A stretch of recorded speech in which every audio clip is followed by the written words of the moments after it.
শোনো বাবা, বস্তির সবাইকে কিন্তু একজন একজন করে ডাকলে হবে না। আমার বিয়ের জন্য সবাই চেয়ে বসে আছে, আশেপাশের ঘর থেকে সবাইকে ডাকতে হবে কিন্তু। এই যে এত বলতে হবে অত বলতে হবে করছিস, এত লোকের খাওয়া খরচা কত হবে জানিস? হ্যাঁ, মোটামুটি ডাল তরকারি মাংস চাটনি এসব তো করতে হবে নাকি? বলতে হবে একে ওকে তাকে। হ্যাঁ আচ্ছা মা, বিয়ে তো আর বারবার হয় না, একবারই হবে। তার মধ্যে আমার বন্ধু বান্ধব আছে, তাদেরকেও বলতে হবে তো নাকি? হ্যাঁ বলো বলো, সবাইকে বলো, সবাইকে। আচ্ছা আচ্ছা আচ্ছা, ঠিক আছে ঠিক আছে, তুই বস বস বস বস। বল তো কতজন, বল বল কতজন হচ্ছে বল।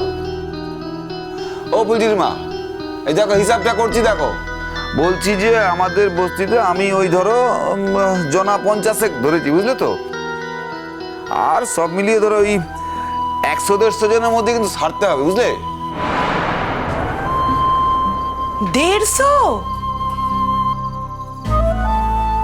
150 লোকজন খাওয়াতে গেলে কত টাকা খরচ হবে তুমি বুঝতে পারছো? আরে বাবা, আমি ঠিক সামলে নেবো, বুঝতে পারলে। আমার 3টে মেয়ের মধ্যে প্রথম বিয়ে। সেইভাবে বলতে গেলে তো সবার আগে ফুলঝুরির বিয়ে হওয়া উচিত ছিল। এই দেখো, তুমি সে একই শুরু করলে। হ্যাঁ, সে একরকম। সকালবেলা গেলাম তোমার এই মেয়ের কাজের বাড়িতে, সে কিছুতেই আমার বড় মার সঙ্গে দেখা করতে দিল না। আমি বড় মার সঙ্গে দেখা করতাম, বড় মাকে একটু বুঝিয়ে সুঝিয়ে বলতাম, তাহলে তো সে কোনো সুযোগই দিল না। সে অমনি আমার উপর রেগে গেল। তার রাগ, তার দুঃখ, তার দুঃখ হওয়াটা কি অনিজ্য? তার দুঃখ হওয়ার কথা নয়। বড় মেয়ে হিসেব মতো তো তার আগে বিয়ে হওয়ার কথা, হচ্ছে না তো। শোনো মা, একটা কথা জেনে রাখো, বিয়ের সম্বন্ধটা নিজে থেকে এসেছে, বাবা আমার জন্য করেনি।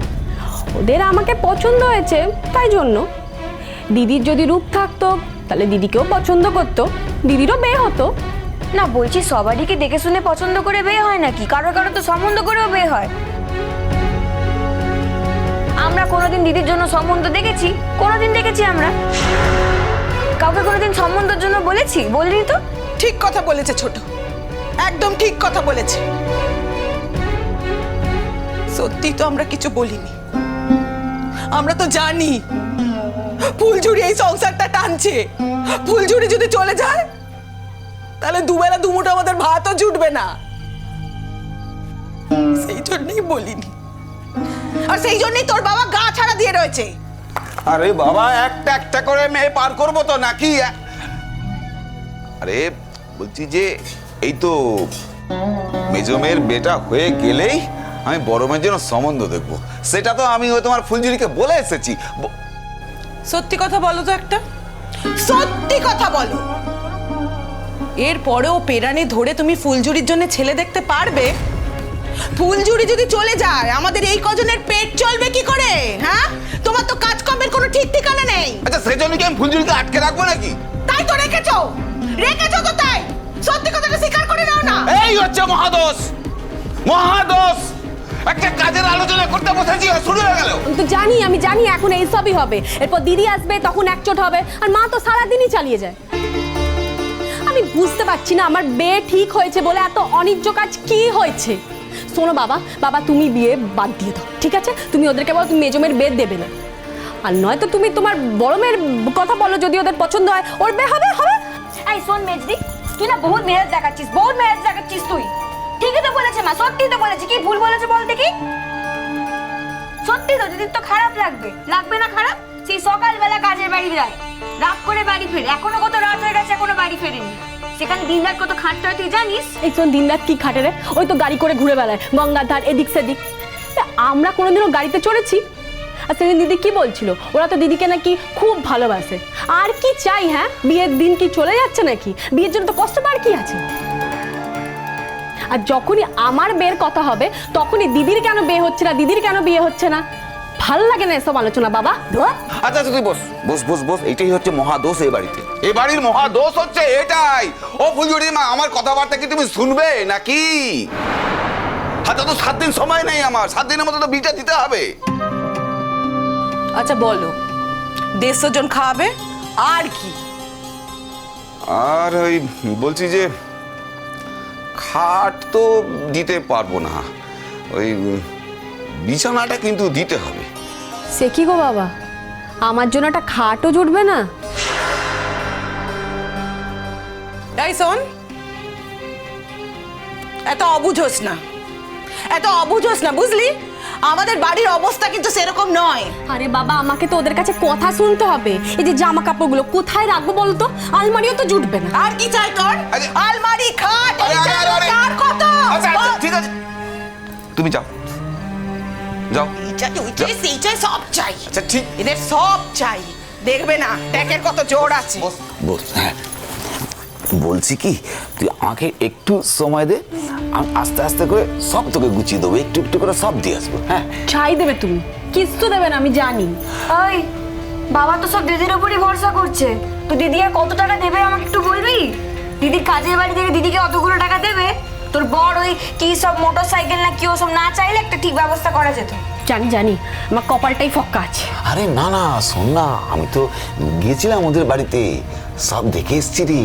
যে খাট আলমারি বিছানা টিছানা খুব সুন্দর আছে, সব আছে ওদের। তাই জন্য তো ওরা কিচ্ছু চায়নি, কোনো দাবি দেওয়া নেই, শুধু ওই মোটর সাইকেলটা চেয়েছে। হ্যাঁ, এইবার তুই ভাব, তোর বর যখন তোকে মোটর সাইকেলে চাপিয়ে এখানে নিয়ে আসবে, তুই যখন শ্বশুর বাড়ি থেকে বাপের বাড়িতে আসবি, আর বসতি সব লোক কারণ টেরিয়ে টেরিয়ে তোকে দেখবে বল। হ্যাঁ, আচ্ছা শোনো না বাবা, আমার একটা সুন্দর দেখতে বেনারসি শাড়ি কিনে দেবে? এই, একটা ভালো বেনারসি শাড়ির কত দাম জানিস? আচ্ছা আচ্ছা, ঠিক আছে ঠিক আছে ঠিক আছে, আমি আমি আমি তোকে দিয়ে দেবো।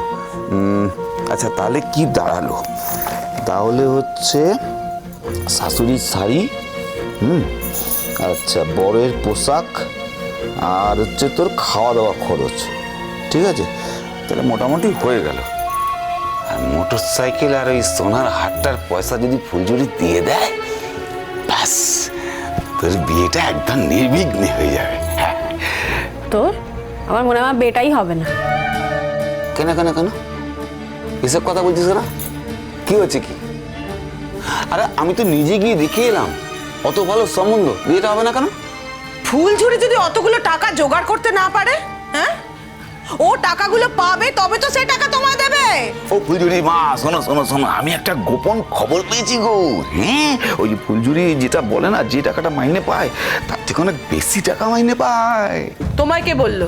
আরে আমি জেনেই বলছি, ও প্রায় মাসে 1 থেকে 1,500 টাকা মাইনে বেশি পায়। ওই টাকাটা না দিদার কাছে মানে বড় মার কাছে জমিয়ে রাখে। এখন সেই টাকাটার দিকেও নজর পড়েছে তোমার? আর নজর পড়বে কেন, সেটা কথা না। কথাটা হচ্ছে যে এই যে কালের মধ্যে এতগুলো টাকা জমিয়েছে, হ্যাঁ, তার মানে কি, ও যে বলে টাকা নেই, আসলে টাকা কিন্তু আছে। শুধু আমার জন্য দেবে না? কেন দেবে না? কে বলে দেবে না? হ্যাঁ, কে বলে? সব মিলিয়ে কত হচ্ছে বলো তো? বরযাত্রী, আমি তো ওদের বলেছি রে যে খুব বেশি পারবো না, বুঝলি? তবু ওরা বলছে যে 50 জন পাঠাবেই আর কি। তাহলে কি দাঁড়ালো বলতো? দাঁড়া, এদিকে হচ্ছে বস্তির 50 জন, আর সব মিলিয়ে 100, 150, আর ওদের 50 মিলিয়ে হচ্ছে 200 জন। 200 জন? আচ্ছা দেখো, তুমি এত সাহস করে এগোচ্ছ ঠিকই, তুমি পারবে তো সবকিছু, সব জোগাড়যন্ত্রী করতে পারবে তো? আচ্ছা মা, তুমি সব কিছুতে এরকম বাধা দিচ্ছ কেন বলো তো? ওরা তো আর কিছু চাইছে না। 50 জন লোককে নিয়ে যদি বিয়ে করতে না আসে, তাহলে তো বিয়ের পর আমাকে কথা শুনতে হবে। আচ্ছা ঠিক আছে ঠিক আছে ঠিক আছে, আমি আমি আমি ঠিক ব্যবস্থা করে নেবো। ঠিক আছে। আচ্ছা শোনো বাবা, হ্যাঁ। আমাকে একটা ড্রেসিং টেবিল দেবে গো? তুমি তো জানো আমি সাজতে গুজতে খুব ভালোবাসি, তোমাকে না একটা ড্রেসিং টেবিল আমায় দিতেই হবে বাবা। হ্যাঁ, ড্রেসিং টেবিল? এই ড্রেসিং টেবিল কোত্থেকে দেবো রে মা? বাবা আমার একটা ড্রেসিং টেবিল চাই, আমাকে দিতেই হবে, আমার চাই চাই চাই, ব্যাস।